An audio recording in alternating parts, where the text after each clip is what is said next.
Welcome to the Korea Pro podcast. I'm your host, Jeongmin Kim, the editorial director of Korea Pro. And I'm John Lee, the editor of Korea Pro. Join us for our weekly 15-minute conversation as we dive deep into the most pressing stories shaping South Korea and dissect the most complicated ones for you. From politics to culture, technology to society, we've got you covered. We'll bring you insights, analysis, and expert perspectives to keep you informed and in the loop so that you can stay ahead of the curve and never be sidelined again. So get ready for a fresh perspective in South Korea's news. This is a Korea Pro podcast.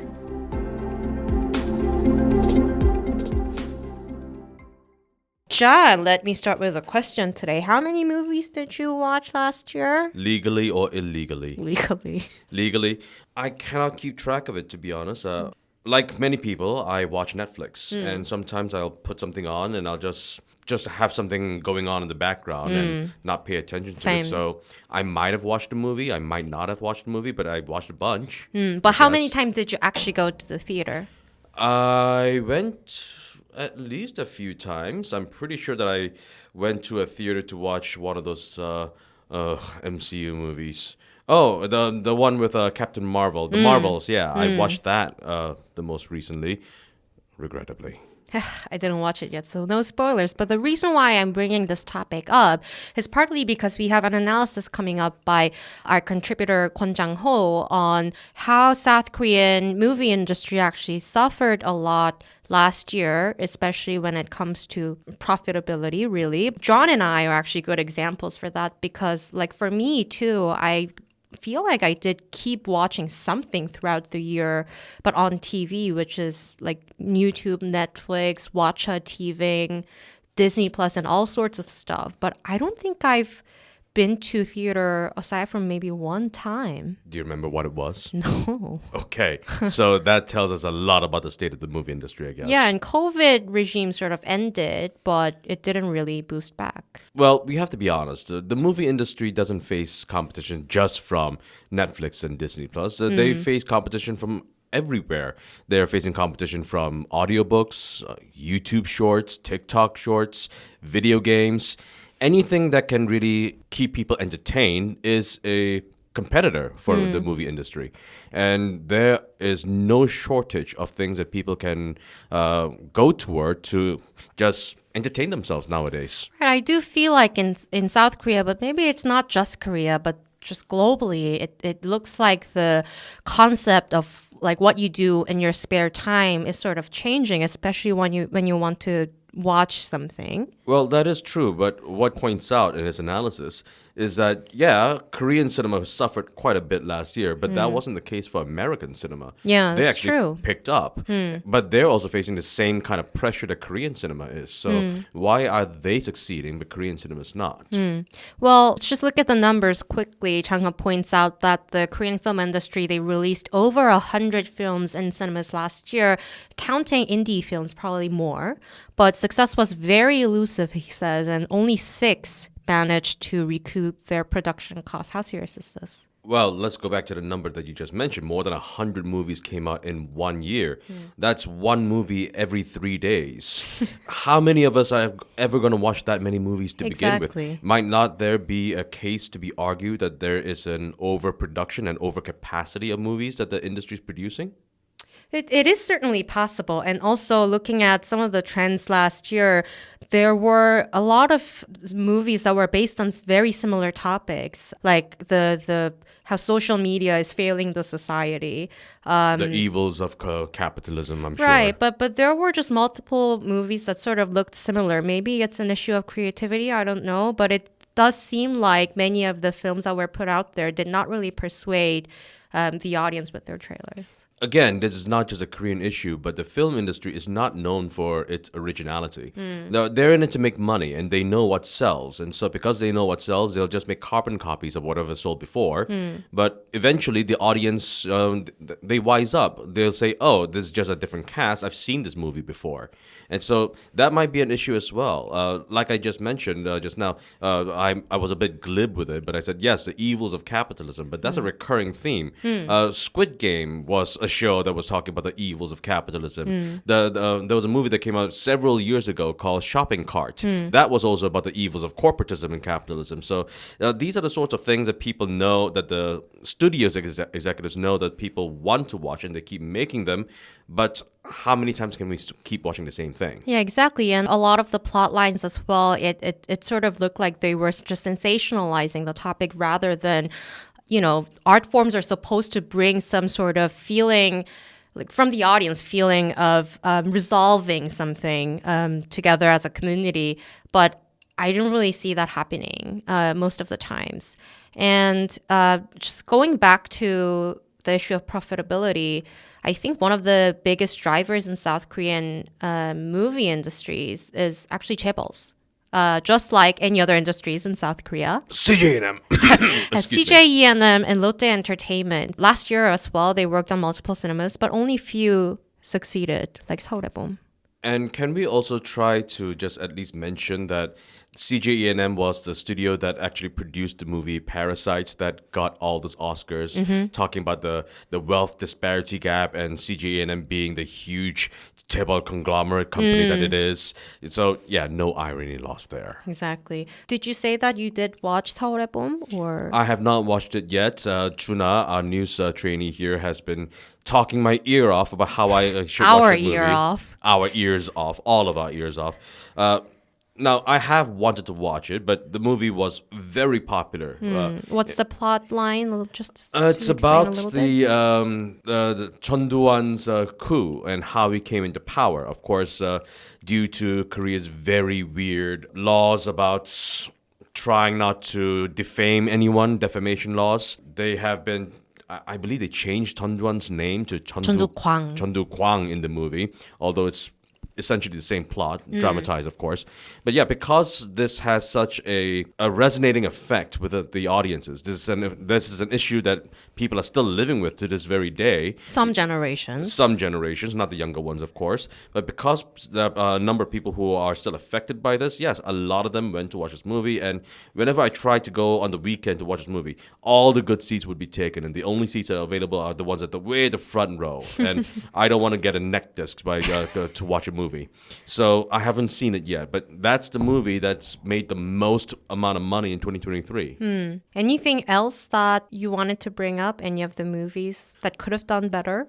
That could have done better. Well, I'm not sure if they could have done better, but one movie that I did watch was 30 Days.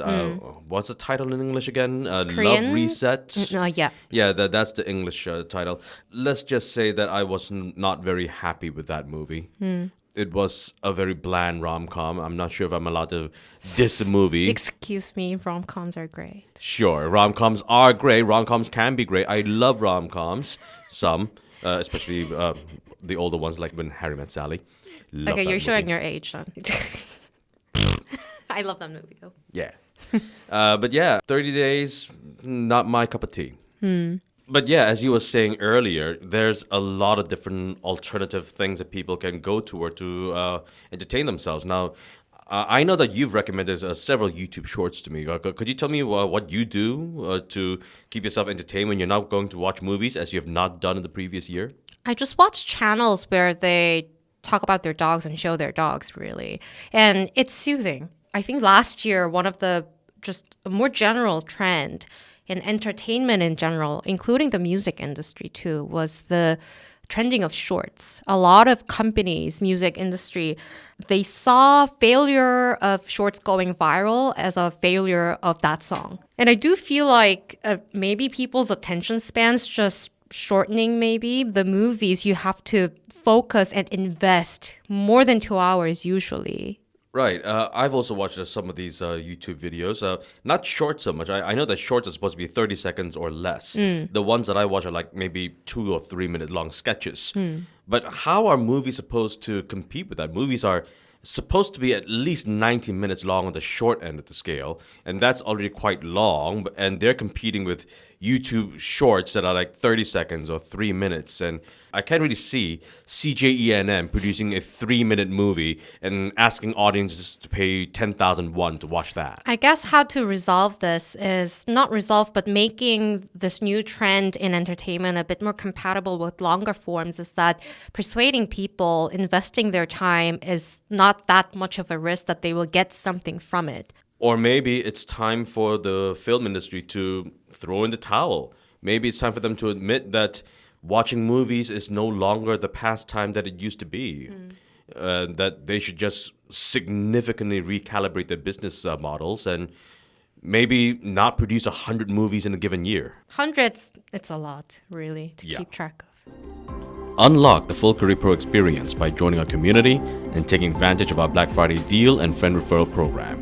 Stay informed, stay ahead, and never miss a beat in current affairs that matter. Subscribe today and transform the way you understand Korea.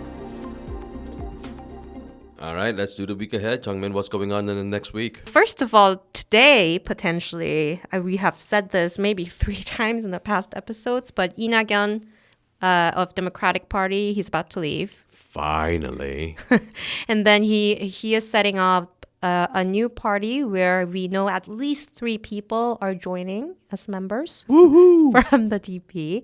Lee Jun-seok's new party allegedly got more than 40,000 supporters now. Is it 40,000 or 80,000? I just it can't already trust 80? the numbers. I think a few days ago I saw 40,000. Maybe it's 80,000. Who knows, really? There are still some critics that say that it's still possible that these 2 polar opposite politicians could create an alliance. What do you think? Well, we have to admit that politics has always made for strange bedfellows. Yeah, anything is possible. An Chol-soo gave up his political party to join the PPP, so... Well, he gave up multiple parties multiple times. Yes, that he has. And so, sure, I guess it's possible, but will it be something that voters want, like, considering will it be how different they are? Yeah, will it be a strategically smart choice? I'm not sure. And also, the controversy continues regarding revealing the identity of a man surnamed Kim who tried to kill Lee Jae-myung. Even though his identity and his address and his name and his face are all over social media. All over social media, just all over Facebook. New York Times even just plainly revealed that, but the police was like, oop, it doesn't just meet the requirement to reveal his identity. So, whoopsie daisy, but, whatever. It's already also all over social media anyway, so I guess someone's going to get sued for defamation or something along those lines. Right, but the law is very interesting, actually, whether or not to reveal someone's identity when there is an alleged crime.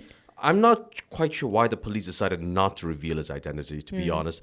They revealed the identities of people who murdered individuals in the past, and these individuals who were murdered and were not Murder. politicians. Attempted murder, too. Attempted murder. So he didn't even succeed.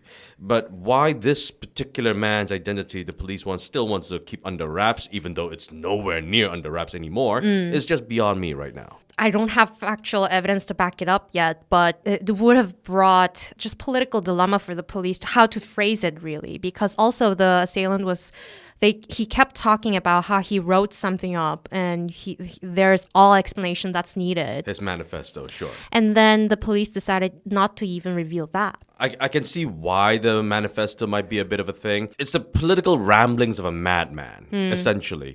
But there are a lot of crazy people out there. Right, and there could be real consequences of revealing that, so I get that. Sure. But the identity, yeah, that's weird. I just don't get that, and to get that, I will work on the analysis with Junha in the coming week. Yep. Now, we cannot prove that that's the reason why the police have kept things under wraps, but we know it's true.